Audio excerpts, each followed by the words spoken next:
nädal turgudel kätte on jõudnud 40. nädal, aasta on 2024, minu nimi Ikka Urmas ja täna on esmaspäev 30. september. Vaatame siis koos jälle üle, millised sündmused eelmisel nädalal finantsturge mõjutasid ja mida siis uuel nädalal võiks oodata. Ja kiire kokkuvõtte siit siis ka teie ees ja käin ma nad siis põgusalt üle ka. Et eelmisel nädalal siis turu sentiment oli üldiselt positiivne, kus juures USA, Euroopa ja Aasia aktsiaturud näitasid siis erinevate majandussündmuste taustal siin päris head tugevust. Ja optimismi toetas peamiselt siis tehnoloogiasektor, eriti tehisintellekti kasvu väljavaated ja soodne makromajanduslik statistika USA-st. Oluline oli muidugi ka positiivne mõju, mis tuli Hiina stiimulite poole pealt, sellest veidi aja pärast natukene lähemalt. Ja Jaapani Nikkei ja teised Aasia turud näitasid tugevust samuti, reageerides siis Hiina toetavale poliitikale ja Euroopas on ootused nii-öelda pehme maandumise osas toonud kaasa arutelud võimalike intressikärbete üle nii Euroopa Keskpanga poolt oktoobris kui ka Inglise Keskpanga poolt siis novembris. Ja USAs saavutas Dow uue rekordi ning S&P jätkas samuti tõusu siin aasta algusest circa 22% juba tootlust. Ja kolmandas kvartalis oli siis sektorite liidrite osas seis natukene laienenud, kus juures kommunaalteenused, kinnisvara, finantsid ja materjalid on näidanud siis tugevat kasvu. Samas kui tehnoloogia ja kommunikatsioon on veidi maha jäänud ja siis PC inflatsiooni andmed näitavad siin võimalikku leevenemist, mis on kooskõlas siis Fedi eesmärkidega ja toetab siin jällegi ootusi ettevaatlikule lähenemisele edasistes intressikärbetes. Ja see suundumus siis toetab seda pehme maandumise narratiivi endiselt, et ikka see foon püsib nagu üleval ja kuna inflatsioon jätkab siin mõõdukat langemist, eriti siis kaupade hinnas, oodatakse, et eluaseme inflatsioon hakkab ka lähikuudel siis vähenema. Ja naftaturg siin samuti on olnud tähelepanu all, kuna Saudi Araabia võib loobuda oma $100 hinna sihtmärgist, mis aitab kaasa naftahindade langusele. Ja sellel on erinev mõju siis energiasektoritele üle maailma, kuid see sobib laiemalt siis sellele laiemate deflatsiooniliste signaalidega toorainetes. Ja võlakirjade tootlus on olnud kõikuv, kuid üldine suund on pikemaajaliste tootluste langus, mis vastab turuootustele. Aga nüüd siis Hiina juurde, et Hiina stimulatsioonimeetmed. Et see oli vast kõige olulisem uudis eelmisel nädalal ja Hiina maailma suuruselt siis teine majandus on viimastel kuudel ja aastatel silmitsi seisnud mitmete väljakutsetega, sealhulgas tarbijakulutuste vähenemine, kinnisvaraprobleemide ja lisaks veel siis ootatust aeglasema majanduskasvuga. Sel nädalal või eelmisel nädalal õigemini siis astusid Hiina ametnikud olulisi samme oma majanduse stabiliseerimiseks, tuues siis turgudele laialdast optimismi ja avaldatud meetmed on ulatuslikud alates ühekordsetest sularahatoetustest madalama sissetulekuga elanikkonnale kuni võimaliku 1 triljoni suuruse kapitalisüstini riigipankadesse.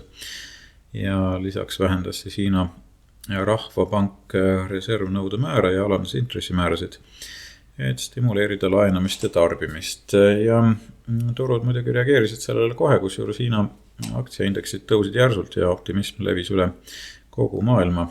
Eriti reageerisid positiivselt siis Euroopa aktsiaturud ja tooraineturud nagu vase ja maagaasi hinnad, viidati siis võimalikule nõudluse taastumisele. Ja kuigi need meetmed annavad lootust majanduse elavdamiseks, rõhutavad paljud analüütikud, et tõhusamaks kasvuks on vaja ka fiskaalpoliitilisi samme ja otseseid riiklikke investeeringuid. Stimuleerimismeetmete pikaajaline mõju muidugi sõltub sellest, kas Hiina astub siis täiendavaid samme struktuursete reformide ja investeeringute suunas. Õnnestumise korral võivad need meetmed muidugi mitte ainult Hiinat aidata Hiina majandust toetada, vaid elavtada ka rahvusvahelist kaubandust ja soodustada ülemaailmset majanduskasvu.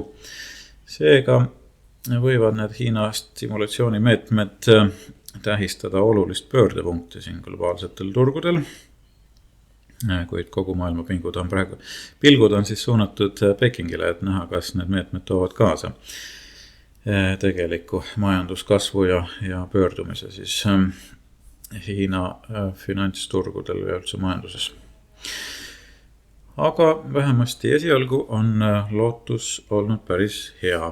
Ja mis veel sealt Aasia poole pealt, et India on siin kõvasti kulda importinud augustis, et need numbrid tulid ka välja ja tõepoolest $10 miljardi eest siis kulda sisse ostetud, mis on päris oluline kogus. USAst nii palju uudiseid, et USA justiitsministeerium või siis õigemini asutus, kes seal neid asju valdab, süüdistab siin Visat, et nemad on monopoli siin harrastanud ja seetõttu on igale praktiliselt asjale teatav juurdeidlus tekkinud. See on justkui nagu täiesti normaalne osa sellest, et kui kaardiga makstakse, siis ettevõtted sealt ka vahelt kasu võtavad, aga et kas see on nüüd siis järgmine samm võimaliku digitaalse valuuta suunal, et hakatakse siin neid vahemehi vahelt välja kärpima või vähemasti asja on nii-öelda kontrolli alla haarma. Eks seda vaid aeg näitab, aga Visa sai sellest natukene siin ehmatada. Et vaatame, kuhu see siis välja viib. Ja teistest uudistest veel nii palju, et FTC siin süüdistab ka ravimifirmasid. Nimelt siis USA kaubanduskomisjon esitas hagi 3 farmaatsia vahendaja vastu, süüdistades neid siis insuliini hindade kunstlikus tõstmises kasumi suurendamiseks ja hagi võib siis laieneda ka insuliini tootjatele nagu Eli Lilly, Sanofi ja Novo Nordisk. Intelile siin tehti päris oluline investeerimisettepanek. Apollo Global siis tegi Inteli vastu kuni $5 miljardi suuruse investeerimisettepaneku ja et siis toetada ettevõtte tegevust restruktureerimisel ja uute toodete arendamisel. General Motors teatas siin plaanitavast koondamisest ligi 1700 töötajat oma Kansases asuvas tehases, mis mõjutab siis nii täis kui osaajaga töötajaid. Ja Meta Connect leidis samuti aset, et Meta siis korraldas oma iga-aastase arendajate konverentsi, kus tutvustas ka uusi VR ja AR tooteid, sealhulgas Quest 3S ja uuendatud Ray-Ban nutiprille. Ja siis samuti räägiti ettevõtte AI ja AR ja VR arengutest ja kiibitootjad on siin Lähis-Idas ka plaane tegemas, nimelt siis Taiwan Semiconductors ja Samsung on läbirääkimistes, et rajada Ühendemiraatidesse pooljuhtide megatehaseid, mis võivad nõuda enam kui $100 miljardi suuruseid investeeringuid, nii et seegi päris huvitav samm. Ja Google ja Volkswagen on siin AI osas koostööd tegemas, et siis arendada välja äpp, mis aitaks autojuhte AI assistendiga. OpenAI on ka siin olnud uudistes, et plaanivad nad siis muutuda kasumit teenivaks äriühinguks ning kaasata uusi investeeringuid. Ettevõtte hinnatav turuväärtus hetkel siis $150 miljardi peal. Ja Boeing tegi siin pakkumise streigi lõpetamiseks, kus siis circa 33,000 töötajat streigivad, pakkudes 30% palgatõusu järgmise 4 aasta jooksul. See aga lükati tagasi ja töötajad streigivad endiselt edasi, nõudes siiski 40% palgatõusu. Ja samas ka Boeingu juht, kaitseüksuste juht, siis Ted Colbert teatas ametist tagasiastumisest ja nende siis operatsioonide juht Steve Parker võtab ajutiselt tema ülesanded üle. Nii palju siis uudiseid, vaatame siis graafikuid ka, et mis siin S&P-ga siis toimunud on, et tegi siin uusi tippe, neljapäev sai siis päris ilusaks tipuks, et reedel natukene hind ka siis taandus, aga hetkel jah, päris ilus selline tõusufoon on olnud. Nüüd Real S&P ehk siis RSP on siin teinud veelgi paremat tõusu võib-olla, aga reedel tuli siis selline võimalik ohumärk ka, et kas siin nüüd hakkavad karud nagu võimust võtma, et see tõus on natukene taandunud, et siit siis tehniliselt jah, väikene selline ohumärk on praegu välja tulnud. Olgugi, et pilt suures plaanis on ilus, trend on ülespoole ja ilusad toetuspinnad ka siin all. Nädalast, kui vaadata, siis nädalase puhul ka trend väga ilus ja toetuspinnad all, et tehnilise poole pealt küll midagi väga ette heita ei ole. Aga eks siin on muud asjad ka mängus, neid me kohe siis uurime ja vaatame, mis võimalikud variandid on. Tegeleme ju ikkagi tõenäosusustega siin turge prognoosides. Ja kui vaadata suuremaid indekseid, siis Russell on siin ikka endiselt hädas oma sellise võimaliku vastupanuga, teised kõik on siin läbi murdnud juba. Nii Dow, S&P kui ka Nasdaq on teinud ilusat tõusu, jah. Ja mis siis veel, et 50 päeva keskmine siin ka rühib jälle ülespoole.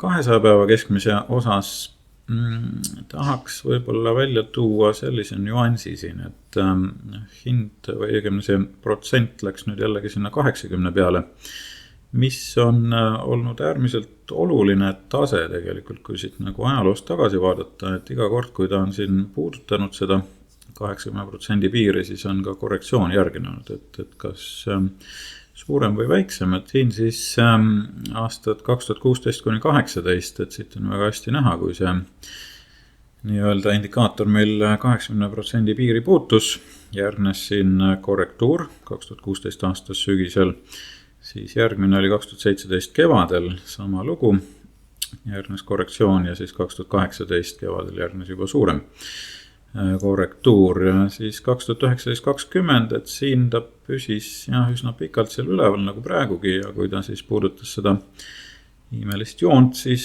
tuli meile viirusekriis peale. Ja siis nüüd viimati siin 21-22, siis ta püsis päris tugevasti seal üleval pool ja järgnes meil 2022 aasta languse periood. Ja nüüd praeguses seisus jah, me oleme siis seda piiri siin katsetanud päris mitmel korral ja nüüd jällegi on ta uuesti seda piiri kompamas.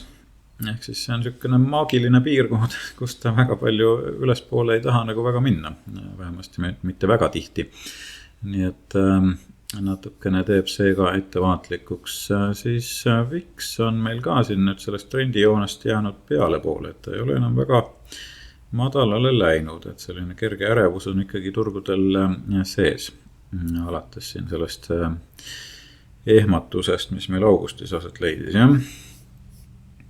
Ja sektorite poolest siin siis kerge ülevaade, et millised siin nädala jooksul kõige paremini tootlust tõid, et materjalid ja siis tarbijakaubad olid siis ühed suuremad tõusjad, tootmine ka. Aga kõige võib-olla parem senimaani on olnud siis ikkagi kommunaalteenuste sektor, et see on ikka endiselt siin tipus. Ja mis siin veel silma jääb, et rohkem ei olegi väga selliseid tõsiseid, et jah, siis see tarbijakaubad ka samamoodi. Insiderite koha pealt on igasugune aktiivsus siin nädala jooksul nagu ära langenud, et ei oste, ei müüke, et need on väga-väga madalale kukkunud siin, et ilmselt on ka insiderid ära ootavalt seisuval praegu. Sesoonsuse koha pealt nüüd tahaks nii palju öelda, et ma olen seda siin juba pikemat aega nagu jälginud, et kuidas hinnad on tegelikkusega nagu või siis selle prognoosiga siis nii-öelda kooskõlas olnud ja juba selline pikem vaade on andnud aimu, et me oleme negatiivses korrelatsioonis sellel aastal. Ehk siis hinnad on tegelikult liikunud sesoonse tüüpilise liikumisega vastassuunas. Nii nagu siin ka see viimane tõus on. Tegelikult oleks pidanud september olema üsna negatiivne kuu, oli aga väga-väga positiivne. Et et mis see siit nüüd edasi tähendab, me oleme tegelikult suurel teelahkmel siin sesoonselt, et peaks algama ju tegelikult meil sügisene selline võimalik hinnaralli oktoober-november, mis on tavaliselt hästi tugevad kuud. Et kas see tähendab siis seda, et me tegelikult läheme vastassuunas, ehk siis hakkame langema siit sellest nii-öelda üleostetud tasemest, see on üks võimalikke variante. Et hoiame silmad lahti, igal juhul vaatame, kuidas meile märgid näitavad, aga jah, statistiliselt nagu siit näha, et negatiivne korrelatsioon on päris tugev siin viimasel ajal olnud ja nüüd kui seda nädalat vaadata, siis jah, tõepoolest läbi ajaloo on ikkagi olnud pigem tõusunädal, aga jätame selle siis endale meelde, et võib-olla sellel aastal on hoopiski seis vastupidine.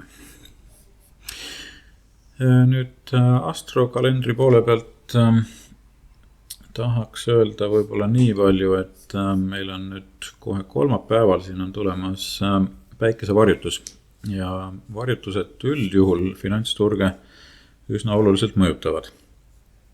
See, et ta nüüd tuleb siia oktoobri algusesse kohe ja eelmine varjutus oli meil siis 18. september. Üldjuhul kuuvarjutused on sellise positiivse mõjuga ja päiksevarjutused pigem negatiivse mõjuga. Et seda tuleb ka siis silmas pidada.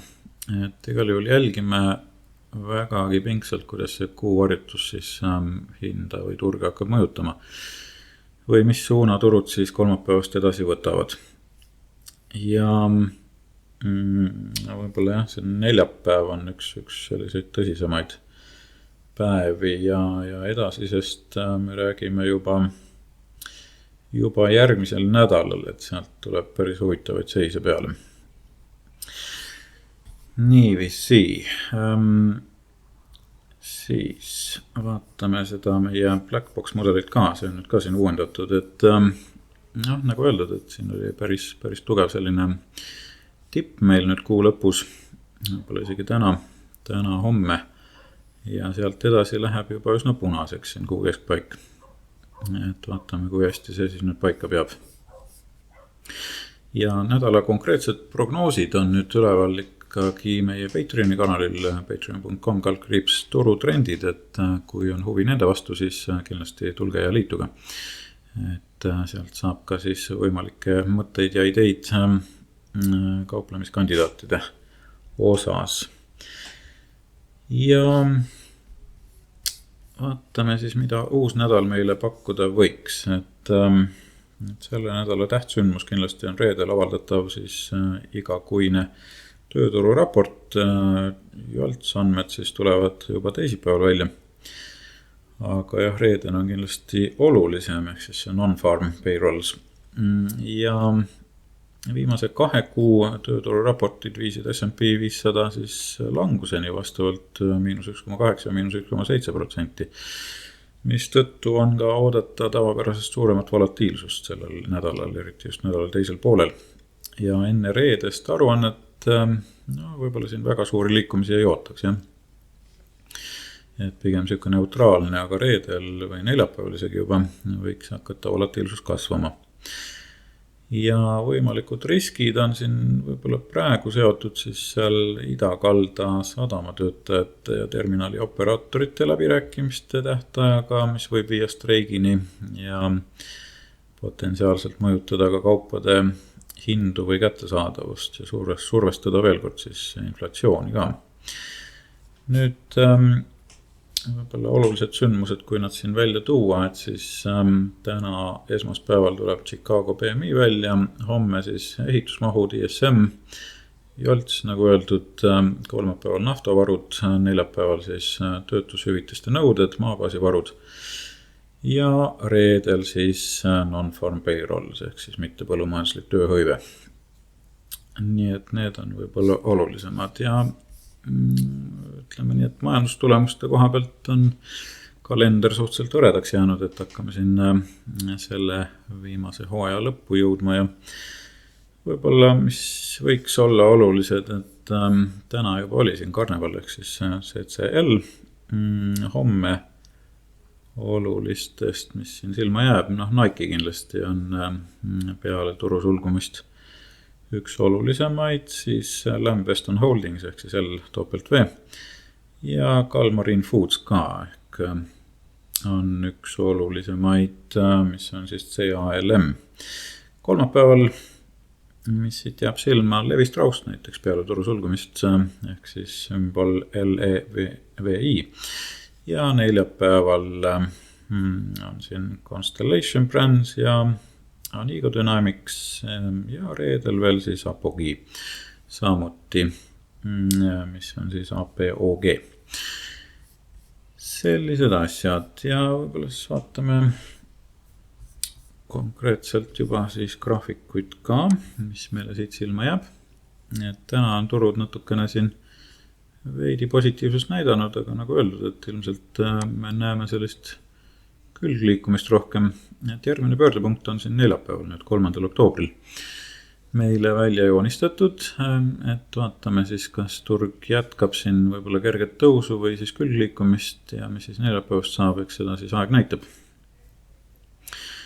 Kui vaatame kulla liikumist, kuld tegi siin väga ilusa tipu neljapäeval ja täna on siis olnud turg languses, et siin on natukene, kas on läinud pöördesse need võimalikud prognoosid, et hoiame selle silma peal, et siin kulla selle nädala prognoos on nüüd Patreoni kanalil üleval just. Ja Bitcoin, nagu näeme, täna on siis hakanud langema, et siiamaani on ta ilusat tõusu teinud, et kui tõsine see langus on, eks seda siis need toetuspinnad siin näitavad, et siin 60 000 peal kuskil on võib-olla järgmine siuke võimalik tsoon ja 62 700 on ka üsna oluline. Siis Tallinna turg ikka jätkab langust, ei ole siin midagi uut ja rõõmustavad kahjuks pakkuda. Ja võib-olla vaatame neid suuremaid ka, et mis siin vahepeal toimunud on. Apple on ilusti jätkanud tõusu ja tänagi juba siin päris ilusti on hind kosunud. Amazon on kergelt korrigeeruma hakanud, aga siiski veel rohelises. Google hakkab ka siin võimaliku vastupanu jõudma, aga hetkel siis veidi positiivsus näitamas. Meta on olnud suhteliselt positiivne, nii nagu arvata oli, ja Microsoft on siis kerget korrektuuri siin läbi tegemas, et mitte võib-olla nii üdini positiivne. Mis meil Nvidiast silma jääb, selline toetuspind on meil siin ees, et siit on võimalik veel hüppe ülespoole ka ja Netflixiga foon on positiivne. Tesla puhul samuti foon on vägagi positiivne siin peale seda, kui ta välja murdis sellest trendijoonest ja Palanteri puhul on siin kerge pööre juba mängu tulemas, et ise ma Palanteri tehingust läksin siin välja eelmine nädal, et see sai praeguseks kinni pandud. Vaatame, kas see oli hea otsus või mitte, aga vähemasti kasum sai nüüd välja võetud ja ega kasumit võttes ei saa pankrotti minna, nagu öeldakse. Nii et otsime jälle uusi võimalusi. Zscaler, sellest ma läksin ka siin välja lõpuks eelmine nädal ja läks ta küll kahjumiga kinni, aga midagi teha pole. See oli väikene siukene äpardus siin. PayPal ja hetkel on veel pilt positiivne. Ja Lululemon on ka näitamas siin juba kerget sellist taastumist ja võimalikku ostusignaali. Vaatame, kuhu see siis lõpuks välja jõuab. Aga täpsemad mõtted juba siis meie Patreoni kanalil, nii et tule ja liitu ja kuula siis sealt juba eraldi.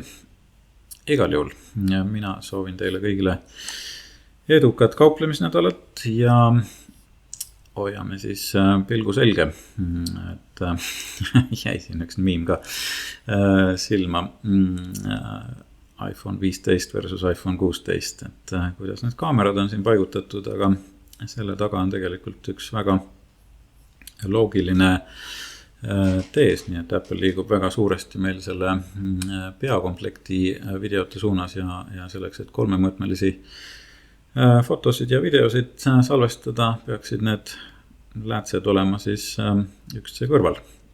Nii et vaatame, kas Apple'i selline visioon tulevikus ka siis laiematesse massidesse hakkab jõudma.